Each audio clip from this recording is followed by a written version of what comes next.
Hello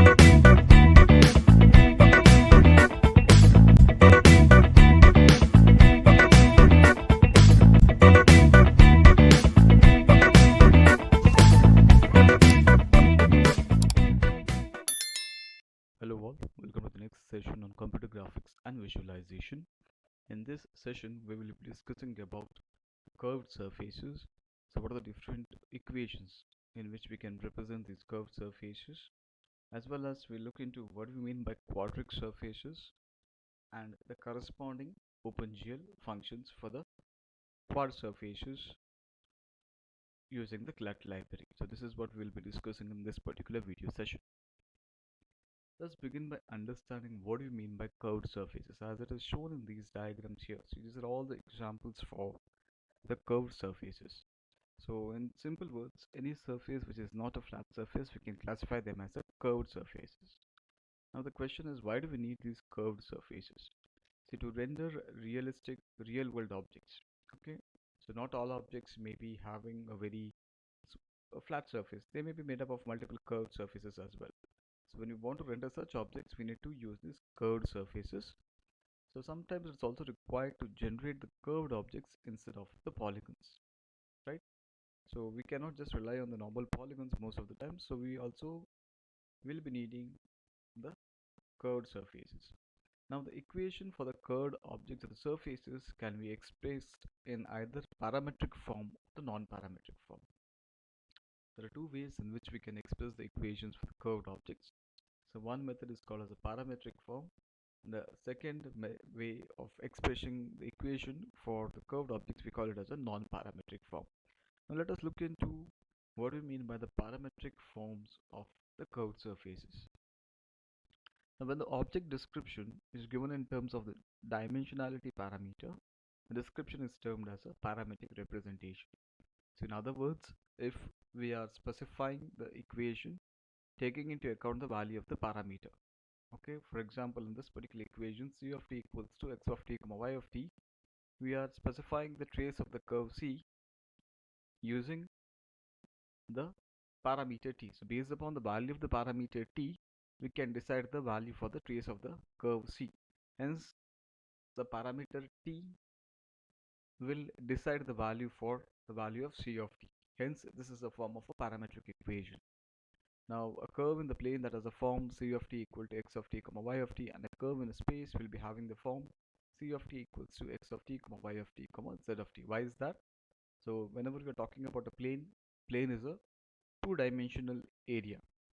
We are not going to consider the z-axis value, right? So we just have the x-coordinate value and the y-coordinate value. But when we are representing a curve in space, it will be having the form c of t equals to x of t comma y of t comma z of t, where this x of t, y of t and z of t, they are called as the coordinate functions. Again, we can observe here that the value of x, the value of y and the value of t are derived based upon the value of the parameter t. Hence this entire form is called as a parametric form. The value of x, y and z that we are going to derive depends upon what value I am going to assign for the parameter t. Now the image of c of t is called as a trace of c, and c of t is called as a parameterization of c. So whatever c of t we have calculated here, this is called as a parameterization of c. So for by assigning a value to a parameter t, we can calculate the value of c of t, that is the parametric value of c. The parametric curve defined by the polynomial coordinate function is called as a polynomial curve. So we've all discussed, or we've all learned what do you mean by polynomial equations in mathematics. So if you're using this polynomial coordinate function to represent a parametric curve, then we call such particular curve as a polynomial curve. So a polynomial curve is one which uses the polynomial coordinate function to specify its parametric curve. Now the degree of the polynomial curve is the highest power of the variable occurring in any coordinate function. What is the highest power? We may have a variable x which is raised to 2, we call it as x square. It may be raised to 3, we call it as x cube. So the degree of a polynomial curve with the highest power of the variable occurring in any coordinate function. So what is the degree of a polynomial curve? It is the highest power of the variable occurring in any coordinate function. So remember, In the parametric form representation for a given curve, we are going to calculate the values of the x, y, and z coordinates based upon the value that we are going to assign to the parameter. In this example, the parameter that was considered was t. Now let us move on to the next type of representation for a curve equation. We call it as a non-parametric form. As the name suggests, if we do not use any parameter to represent a curve, so such a form is called as a non-parametric form. That is, when the object descriptions are directly in terms of coordinates of reference frame, then the representation is termed as a non-parametric form. For example, here we can derive the value for the function f1 using the parameters x, y, and z, or by using the coordinate values of x, y, and z. We are not taking into account any of the coordinate uh, parameters as we are taken here. So in this particular previous example, we are taken t as a parameter, whereas here we can directly derive the value for a function taking into account the value of x, y, and z itself, just by taking into account the coordinate reference frames. So we are expressing a function just by using the coordinate reference frame. Best by using the coordinate values, we can derive the value for a given expression. So that is called as a non-parametric form. So for example, here the surface can be described in non-parametric form as f of f1 of x comma y comma z equals to 0, or z equals to f2 of x comma y. So what this expression means is, if we know the value of x and y, we can use the function f2 to derive the value for the z. Now the coordinates x comma y of a points on a non-parametric explicit curve satisfy y equals to f of x or x equals to g of y. What does this mean? It means that if you know the value of x, we can use the function f to determine or derive the value of y. And vice versa, if we know the value of y, we can use the function g to derive the value of x, and so on. And if we know the value of both x and y, we can derive the value for z by using the function f2.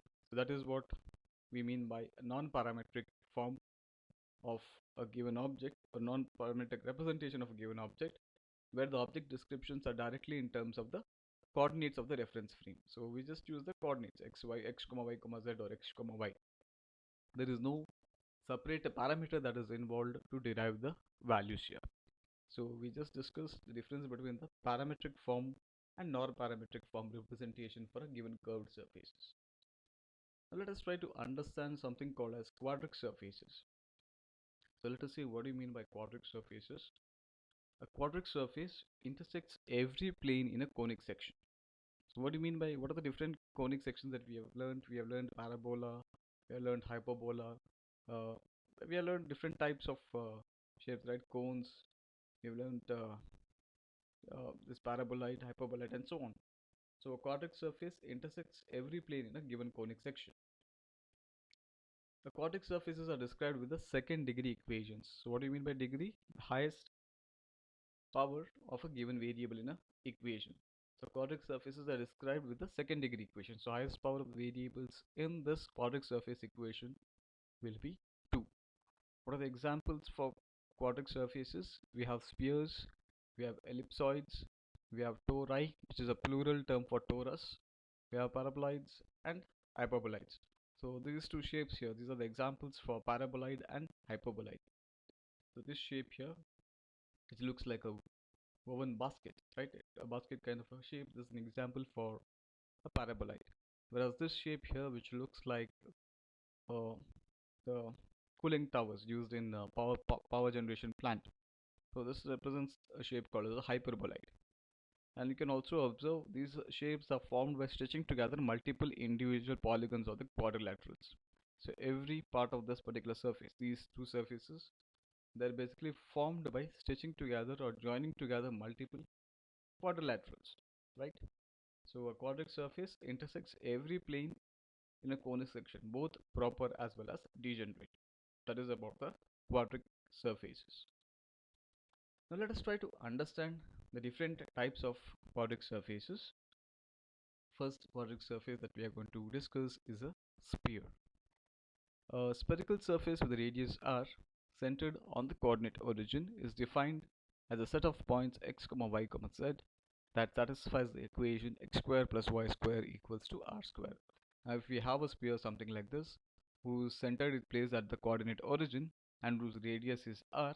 In that case, we can define equation x square plus y square plus z square is equal to r square as a non-parametric form of equation for the sphere. Remember, this is a non-parametric representation of the equation for the sphere.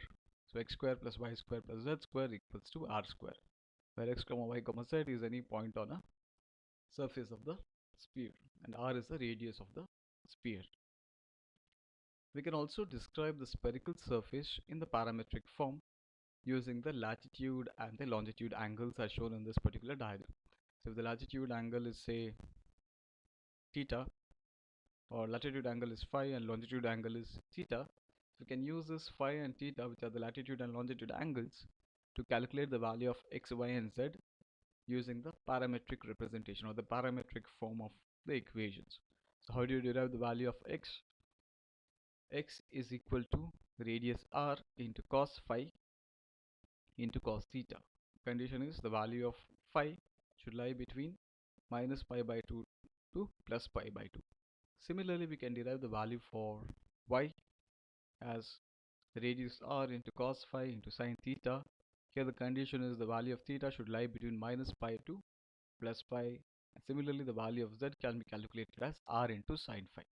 These are the equations which represent the parametric form for calculating x, y and z values for a given sphere, whereas this equation represents the non-parametric form.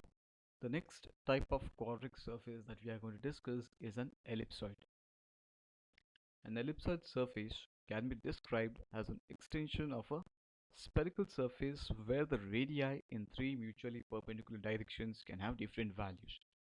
If you consider the previous example, a sphere, it had only one radius. The radius was common along all the three axes, that is x-axis, y-axis and z-axis.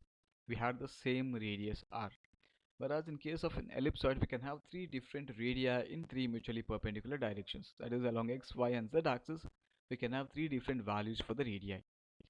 And the Cartesian or the non-parametric representation for the points on the surface of an ellipsoid centered on the origin is given as x by rx the whole square plus y by ry the whole square plus z by rz the whole square equals to 1. What is this x comma y comma z? That represents one point on the surface of an ellipsoid. Well, what are these x, y, rx, ry and rz? So these are the radius along or the radii along x-axis, the radius along y-axis and the radius along z-axis. So along three different axes we have three different values for the radii. And the parameter representation for the ellipsoid in terms of the latitude angle phi and the longitude angle theta is given as, just like what we consider in the case of a sphere, x is given as rx into cos phi cos theta, where the value of phi should lie between minus pi by 2 to plus pi by 2. Y is equals to ry into cos phi into sin theta, where the value of phi should lie between minus pi to plus pi, and the value of z equals to rz into sin phi, where rx, ry and rz are the radius along x-axis, the radius along y-axis and the radius along z-axis. The only difference between the non-parametric or the parametric representation for a sphere and the ellipsoid is, in case of sphere we just have one radius. The rest of the terms will be remaining the same. So whereas in case of ellipsoid we just change these radii values. The remaining part of the equations, they are the similar when we compare it with the equations of the non-parametric equation or the parametric equation of the sphere along with the ellipsoid. So remember, the only difference between an ellipsoid and a sphere is that in case of a sphere we just have one single radius r, whereas in case of an ellipsoid there may be three different radii in along three different axes, that is the x-axis, y-axis and z-axis. The radius along x-axis is specified as rx, the radius along the y-axis is specified as ry, and the radius along z-axis is specified as rz. Let us move on to the next quadric surface here, that is called as a torus. Now this is how a torus looks like. This is the torus shape that we have. This is how it looks like.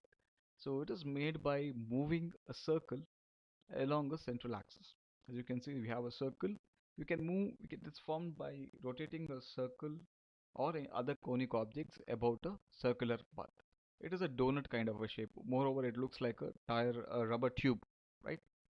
So a torus is a donut shaped object which can be generated by rotating a circle or other conic objects about a specified axis. Now in this particular diagram we have a circle which we are rotating about the z-axis. So this is a cross-sectional view or the side view of a torus. Okay, this is how it looks like, the cross section. So we have the z-axis and we have a circle which we are moving about the z-axis.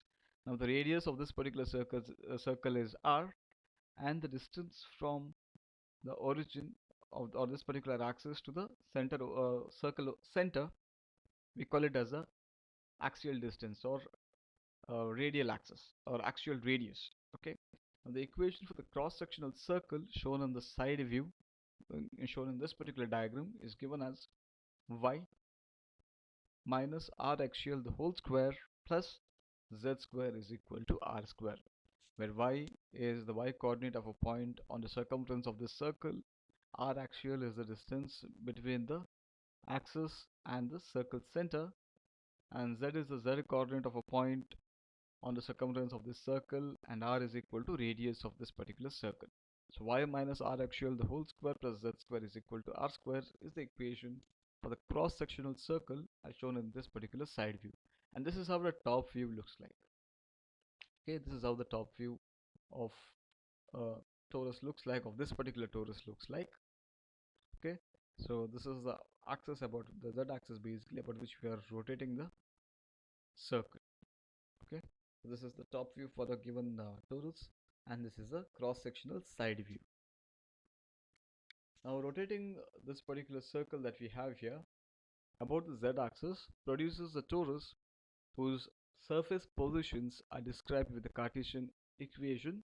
The equation goes like this: the root of x square plus y square minus, or x square plus y square whole root minus r axial the whole square plus z square is equal to r square.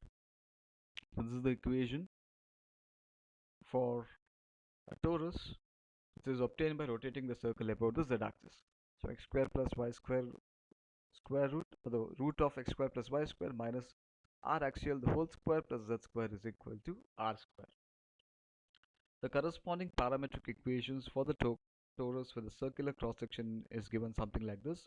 Remember, this is a Cartesian equation or a non-parametric equation what we just discussed.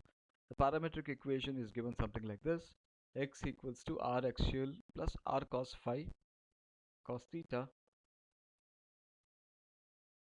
where the value of phi should lie between minus pi to plus pi, and y is equal to r axial plus r cos phi whole into sine theta, where the value of theta should lie between minus pi to plus pi, and z equals to r sine phi. So this is a parametric representation for the equations for a given torus with a circular cross section.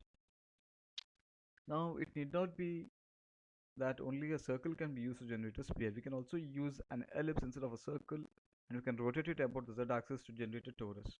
For such a torus which is formed by rotating an ellipse about the z-axis, so we can have the ellipse equation something like this: y minus r axial by ry the whole square plus z by rz the whole square equals to 1.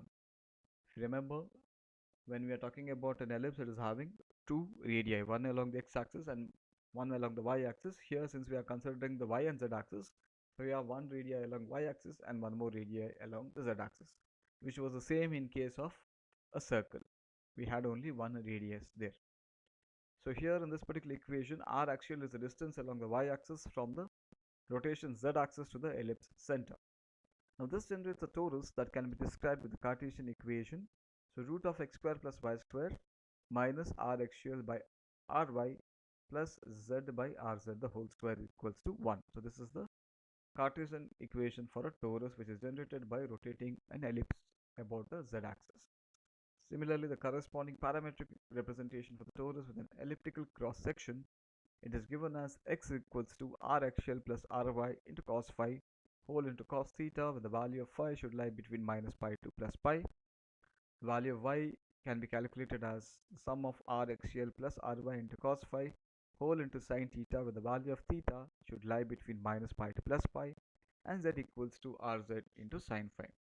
So we just discussed the equations for the sphere, the equation for an ellipsoid, and now the equation for a torus, right? So we started with the sphere. So this was the equation, the non-parametric equation for a sphere with the radius r, and taking into account the latitude and longitude angles phi and theta, we express the value for x, y, and z in the parametric form. Then we discuss the non-parametric and the parametric form representation for a sphere, the ellipsoid. And we observe that an ellipsoid can have three different radii along the x-axis, y-axis, and z-axis, which are represented by rx, ry, and rz. And then we discuss the torus. We considered two pairs of equations, so parametric and non-parametric equation for rotating a circle about the z-axis, and one more set of equations for rotating an ellipse about the z-axis. So these were the bunch of equations we discussed for a sphere, an ellipsoid, and a torus. Now let us see what are the OpenGL quadratic surface and cubic surface functions we have. A number of three-dimensional quadratic surface objects can be displayed using functions that are included in the OpenGL utility toolkit, that is the GLUT, and in the OpenGL utility library, that is the GLU library. So we have a bunch of functions that is defined in the GLUT library, and we have some more functions for generating this quadratic surface and cubic surface in the GLU library as well. With the GLUT functions, we can display a sphere, a cone, torus, or a teapot.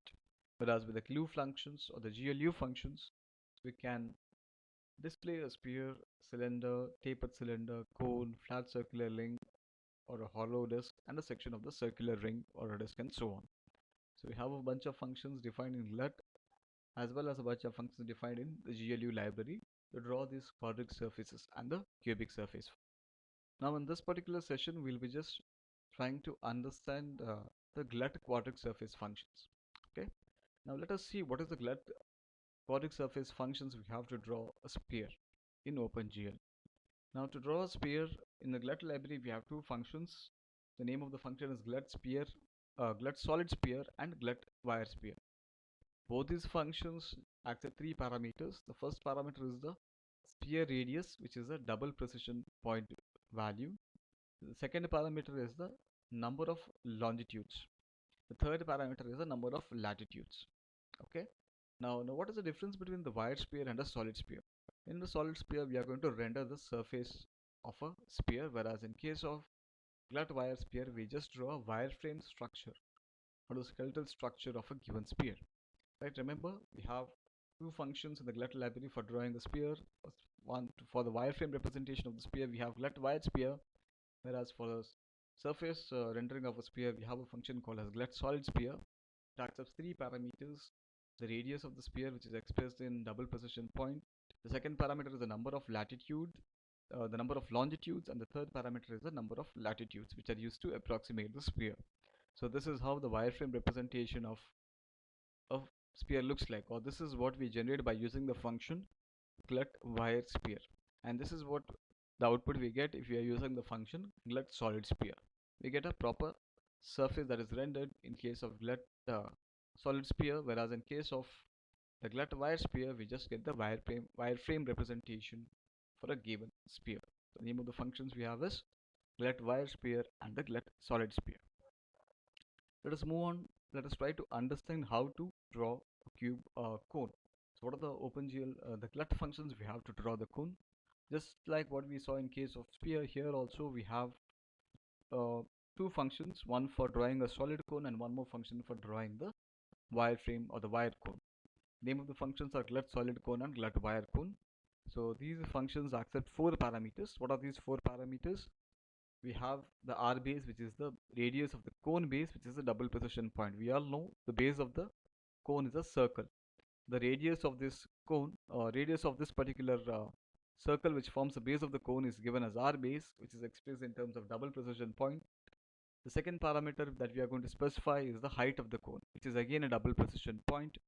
Then we have the third parameter, which represents the number of longitudes, and the fourth parameter represents the number of latitudes. Now these n longitudes and n latitudes parameters are assigned the integer values that specify the number of orthogonal surface lines for a quadrilateral mesh approximation.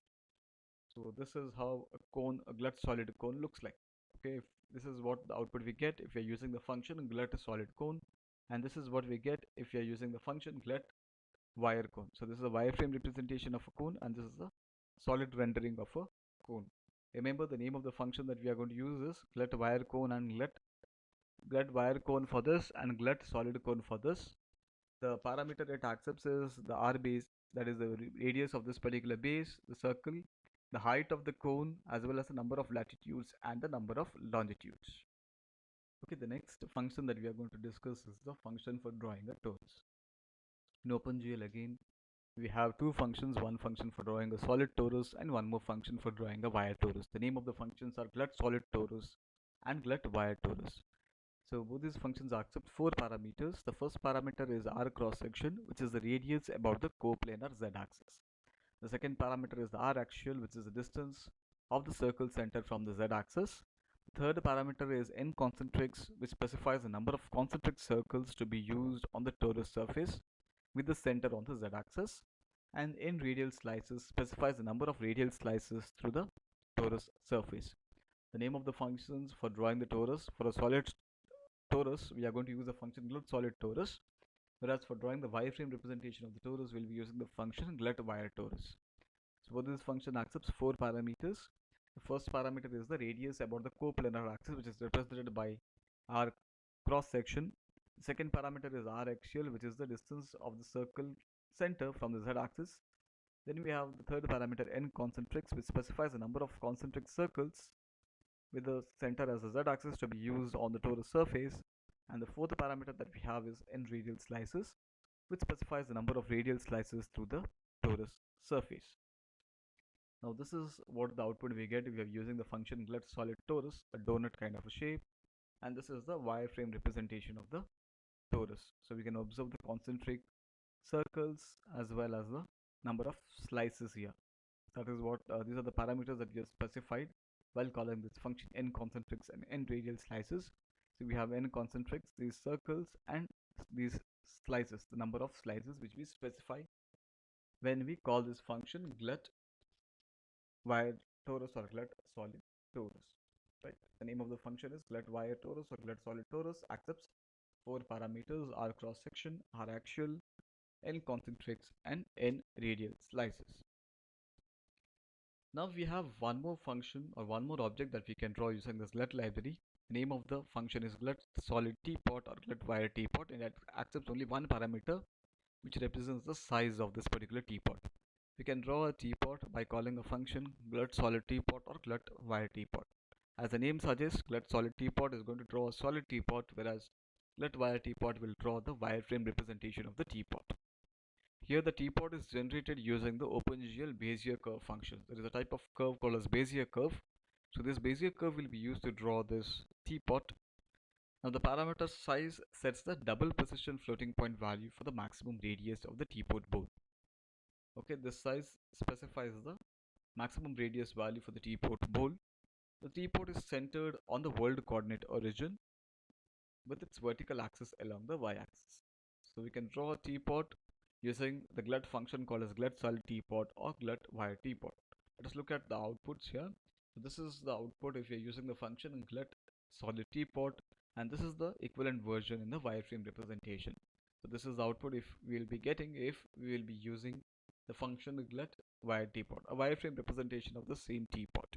Okay, so these are the functions we just discussed. What are the OpenGL? What are the glut cubic functions of the quadratic surface functions we discussed? We discussed the functions glut wire sphere, glut solid sphere for drawing the spheres.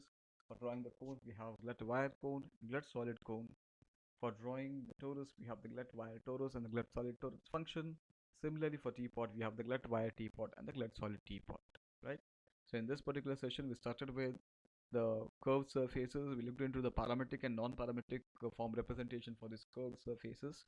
Then we discussed the equations for a sphere, for the ellipsoid, as well as a torus, and then we discussed these OpenGL glut functions for drawing these quadratic surfaces. With this, let us conclude this session. Thank you.